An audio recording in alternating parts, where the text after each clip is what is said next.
जी अस्सलाम वालेकुम। तो आज की लेक्चर में हम देखेंगे कि टेम्प डेटा क्या होता है और इससे हम कैसे यूज़ करते हैं। Temp data in ASP.NET MVC can be use to store temporary data which can be used in the subsequent request. ठीक है जी।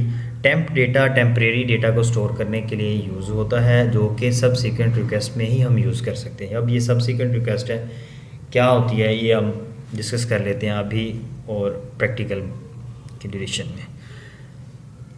Temp data will be cleared out after the completion of a subsequent request. ठीक है। Temp data जो होता है ये एक आपकी आने वाली रिक्वेस्ट के अंदर आप एक वेरिएबल को वैल्यू पास करते हैं और गेट करते हैं। लाइफ साइकिल जो होता है एप्लीकेशन का, उसके कंप्लीट होने के ड्यूरेशन है इसकी लाइफ। अगर आप उस लाइफ एप्लीकेशन के लाइफ साइकिल को कंप्लीट होने के बिटवीन, आप स्टार्ट और एंड के बिटवीन उस टेम्प डेटा से वैल्यू गेट कर लेते हैं तो वैल्यू आप गेट करेंगे, अदरवाइज ये ऑटोमेटिकली क्लियर हो जाएगा। ठीक है, क्योंकि इसकी लाइफ जो है सब सीक्वेंट है, जो कि करंट रिक्वेस्ट होती है, जिसको हम करंट रिक्वेस्ट कह सकते हैं। ठीक है जी। Temp data is useful when you want to transfer data, non sensitive data from. आप इसको जब वहाँ पे यूज़ करते हैं या कर सकते हैं, मोस्टली हम करते हैं नॉन सेंसिटिव डेटा के लिए, जैसे हमने कुछ वैल्यूज़ या स्ट्रिंग्स वगैरह पास करना हो, controller view to controller, controller to view, और from one action method to another action method of the same, और one controller to another controller. ठीक है। Temp data stores the data temporarily, फिर वही बात, and automatically removes it after retrieving a value. यहाँ पे एक नई बात आ गई है, अगर आप इस सबसीक्वेंट रिक्वेस्ट के ड्यूरेशन में उससे वैल्यू गेट कर लेते हैं, जस्ट वन टाइम इसके अंदर वैल्यू होती है, अगर आपने गेट कर ली तो वो एम्प्टी हो जाएगा, रिमूव हो जाएगा, अदरवाइज़ वो सबसीक्वेंट रिक्वेस्ट के एंड पे रिमूव हो जाएगा। इसके अंदर आप की वैल्यू सेट करते हैं, जैसे हम व्यू बैग या व्यू डेटा में करते थे, तो सिंटैक्स का भी वैसे ही है। ठीक है। यहाँ पे हम यहाँ पे इसके सिंटैक्स को डिस्कस करते हैं कि इसको हम यूज़ कैसे करते हैं कंट्रोलर में और व्यू में कैसे गेट करते हैं। तो हमारे पास होम कंट्रोलर है, इसके अंदर इंडेक्स मेथड है, उसकी यहाँ पे हमने इसका नेम लिखा हुआ है टेम्प डेटा, और इसकी जो की वैल्यू है यहाँ पे की रखी हुई है, इसका नेम, और जिसको हमने एक स्ट्रिंग पास की हुई है। ठीक है। और टेम्प डेटा सेकंड लाइन में लिखा हुआ है एज, इसकी जो की रखी हुई है हमने इसकी आईडी रखी हुई है और इसको वैल्यू पास की हुई है। ठीक है। यहाँ तक हम इसको प्रैक्टिकल देखते हैं। ये मैंने एक एप्लीकेशन क्रिएट की हुई है टाइम सेविंग के लिए। तो यहाँ पे हमारे पास एक डिफ़ॉल्ट एप्लीकेशन है जिसके अंदर होम कंट्रोलर है। ठीक है जी। इंडेक्स मेथड जो कि डिफ़ॉल्ट होते हैं ये सारे हमारे पास हैं। तो हमने यहाँ पे क्या डिस्कस किया है कि हम दो टेम्प डेटा लेंगे वेरिएबल्स, इनको वैल्यू पास करेंगे और गेट करेंगे। ठीक है। टेम्प डेटा है हमारे पास फर्स्ट में, यहाँ पे हम नेम देते हैं इसको, इसकी की, और इसको स्ट्रिंग पास करते हैं। मैंने यहाँ पे अली पास की हुई है टेस्ट में। ठीक है जी। और मैं सेकंड भी यहीं पे लिख देता हूँ, टेम्प डेटा, और इसकी की है हमारी एज, जो कि मैं 25 लिखता हूँ। ठीक है जी। सॉरी, यहाँ पे ये गया। अब जब ब्राउज़र की तरफ से रिक्वेस्ट आएगी तो ये वेरिएबल्स क्रिएट हो जाएंगे, इनको मैं वेरिएबल्स कह रहा हूँ आपकी टेम्प डेटा को। ठीक है जी, इस प्रॉपर्टी को। तो सबसीक्वेंट रिक्वेस्ट यानी कि ब्राउज़र की तरफ से आएगी और ब्राउज़र की तरफ से कोई एक्शन परफॉर्म होगा और वो कंप्लीट हो जाएगी, इनकमिंग एंड आउटगोइंग। एक रिक्वेस्ट सबसीक्वेंट रिक्वेस्ट आपकी कंप्लीट होगी, स्टार्टिंग एंड एंड पॉइंट उसका लाइफ साइकिल जिसको हम कह रहे हैं। ठीक है।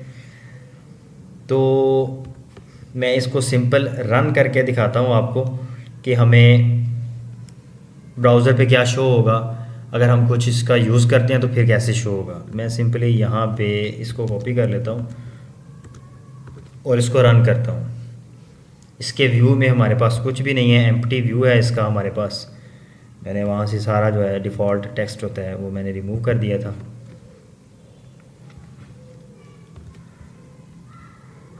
ये लोड हो रही है हमारे पास, किधर गया हमारा ये आ गया हमारा व्यू, इसमें कुछ भी नहीं था। ठीक है, मैं यहाँ पे सिंपल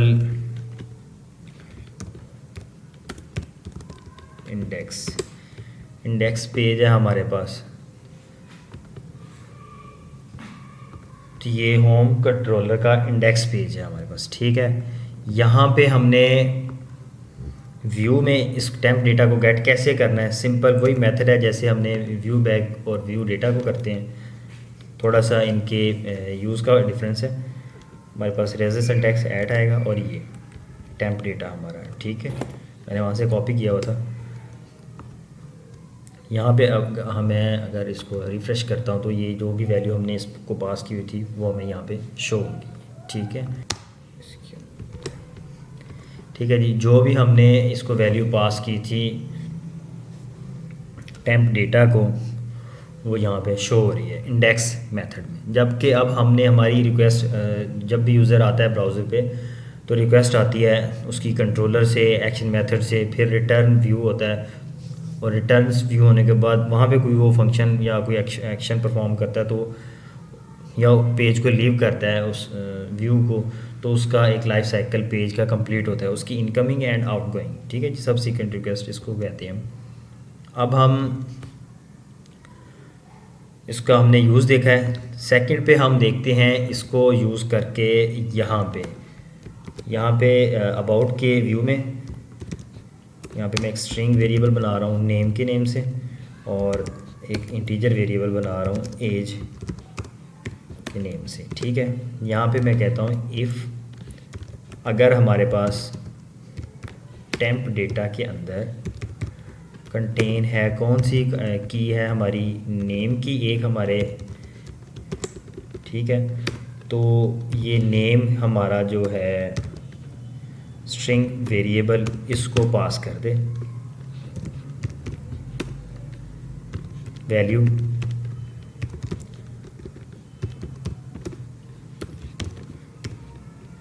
ठीक है,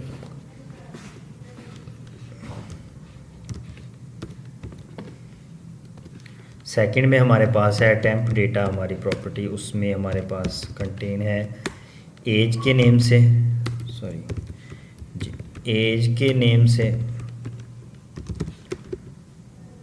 तो हम अगर इसकी कंडीशन ट्रू है उसको फाइंड करता है तो ये हमें एज में वेरिएबल में रिटर्न कर दे। इसको हम इंटीजर वैल्यू है तो इसको हम पास कर लेते हैं यहाँ पे, और टेम्प डेटा है हमारा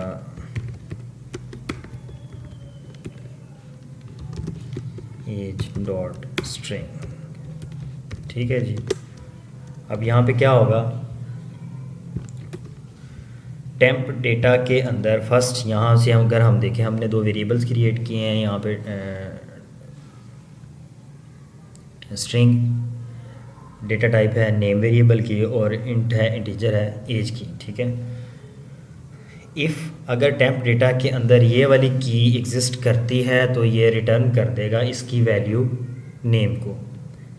ठीक है, इसी तरह सेकंड में अगर टेम्प डेटा के वेरिएबल्स के अंदर एज की आईडी आती है तो उसको एग्जिस्ट करती है तो उसके अंदर जो भी वैल्यू है वो पार्स करके इस वेरिएबल एज के वेरिएबल में असाइन कर देगा। ठीक है, आपने याद होगा कि मैंने इंडेक्स के मेथड में इसकी वैल्यू गेट की हुई है, प्रिंट की हुई है नेम की। ठीक है, यहाँ पे बात समझने की है। मैंने रन कर दिया एप्लीकेशन, ये जो पहले टैब था वो भी यहाँ पे चल रहा है। मैं अबाउट के यहाँ पे डिबगर लगा रहा हूँ, यहाँ से आपको क्लियर होगा कॉन्सेप्ट।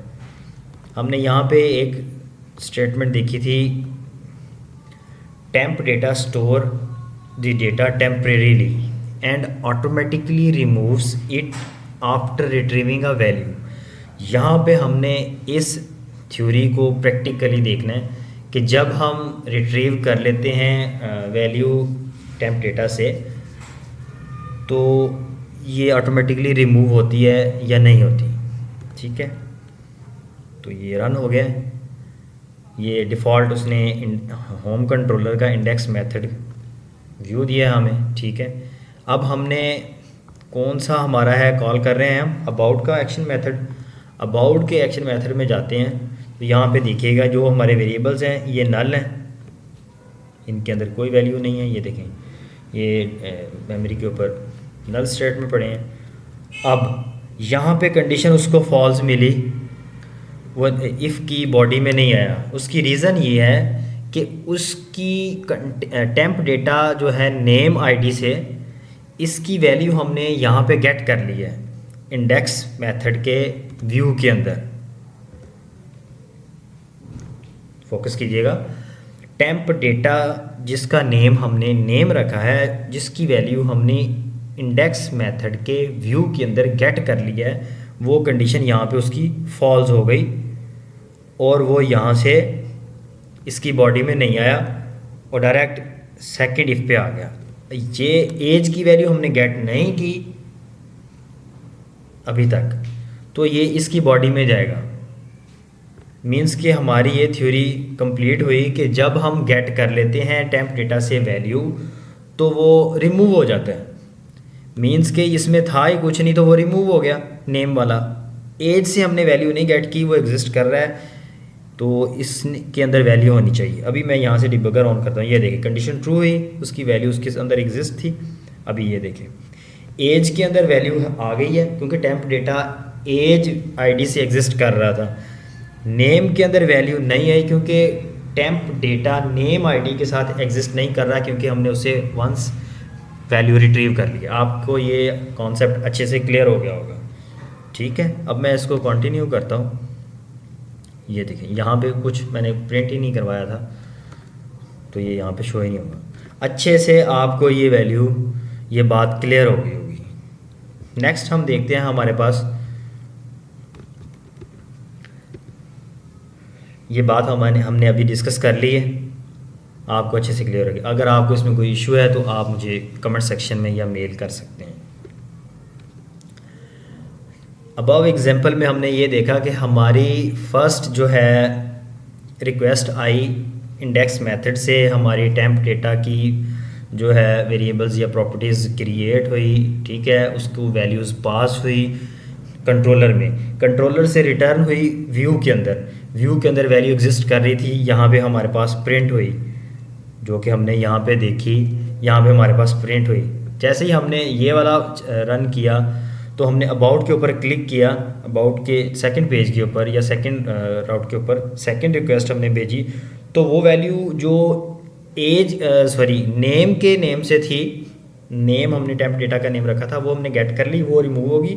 सेकंड वैल्यू उसमें एज की थी जो हमने गेट नहीं की थी, यूज़ नहीं की थी, तो वो एग्जिस्ट कर रही थी। ठीक है, इसका लाइफ साइकिल कंप्लीट हो गया। अब सेकंड रिक्वेस्ट के ऊपर दोनों, अगर पहले वाली भी होती दूसरी के साथ, दोनों डिस्ट्रॉय हो जाती, दोनों क्लियर हो जाती। अब एज अबाउट पे आगे डिस्ट्रॉय हो गया, जबकि नेम पहले डिस्ट्रॉय हो चुका था। इसको मैं एक बार फिर आपको रन करके दिखा दूँ, यहाँ से रिमूव करके, मैं यहाँ पे इसको गेट नहीं कर रहा। ठीक है, अब यहाँ से मैं गेट नहीं कर रहा, तो ये मींस के दोनों वैल्यूज़ आपकी अबाउट के जो एक्शन मेथड में एग्जिस्ट करनी चाहिए। लास्ट में नेम नहीं था, ये देखें यहाँ पे हमने वैल्यू यहाँ पे प्रिंट नहीं की, गेट नहीं की होम कंट्रोलर के इंडेक्स मेथड में, तो हमें नहीं शो हुई। अब हम अबाउट में जाते हैं तो यहाँ पे दोनों वैल्यूज़ होनी चाहिए। लास्ट टाइम हमें जस्ट एज ही शो हो रही थी, नेम जो है नल आ रहा था। अभी ये देखिए हमने लास्ट व्यू में इसको गेट नहीं किया, तो यहाँ पे ये है। अब एज में भी इसको होना चाहिए क्योंकि हमने प्रिंट ही इसको कर लिया।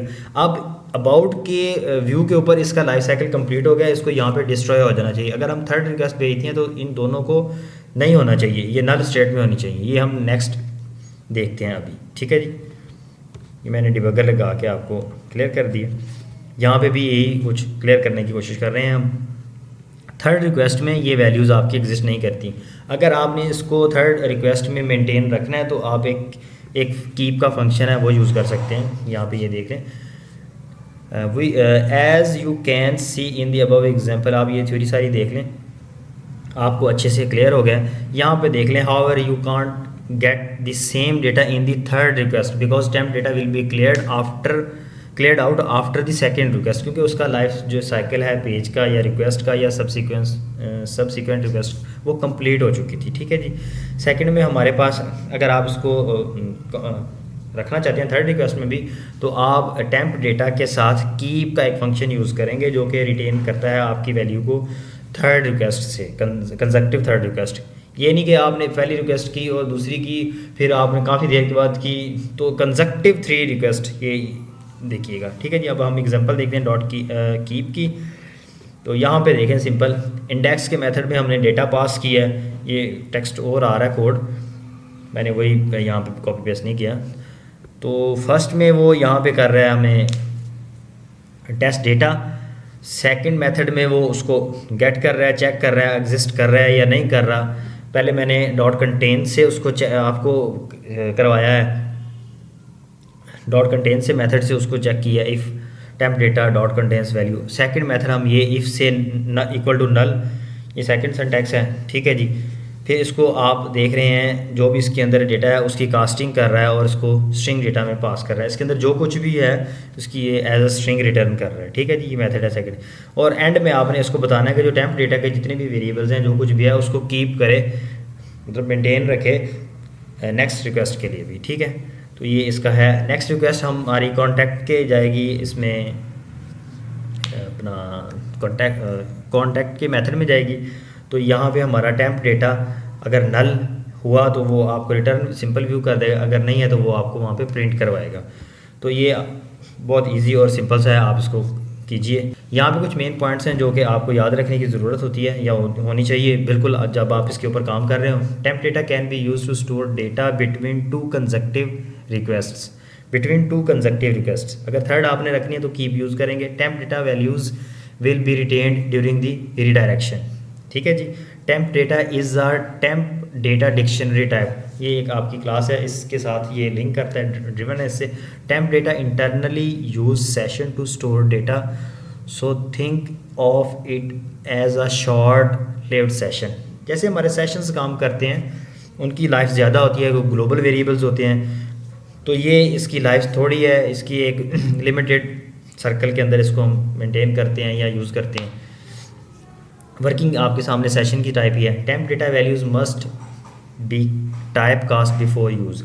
टेम्प डेटा की आप टाइप कास्टिंग भी कर सकते हैं जहाँ पे आपकी रिक्वायरमेंट है। अगर आपने स्ट्रिंग पास किया तो आगे स्ट्रिंग ही पास कर चाहिए आपको, तो आप उसको बेशक कास्ट ना करें, लेकिन बेटर अप्रोच यही है कि आप उसको टाइप कास्टिंग करें। यूज़र क्या पता है वो क्या कुछ पास कर दे, क्या कुछ इंसर्ट कर दे वैल्यूज़ इनपुट, तो आपको उसको मस्ट भी उसको टाइप कास्ट करना चाहिए। Check for null values to avoid run time error, बिल्कुल आपको करना चाहिए। बता रहा है कि अगर आप नहीं करते उसको टाइप कास्टिंग तो रन टाइम एरर आएगा, एक्सेप्शन आएगी। ठीक है जी।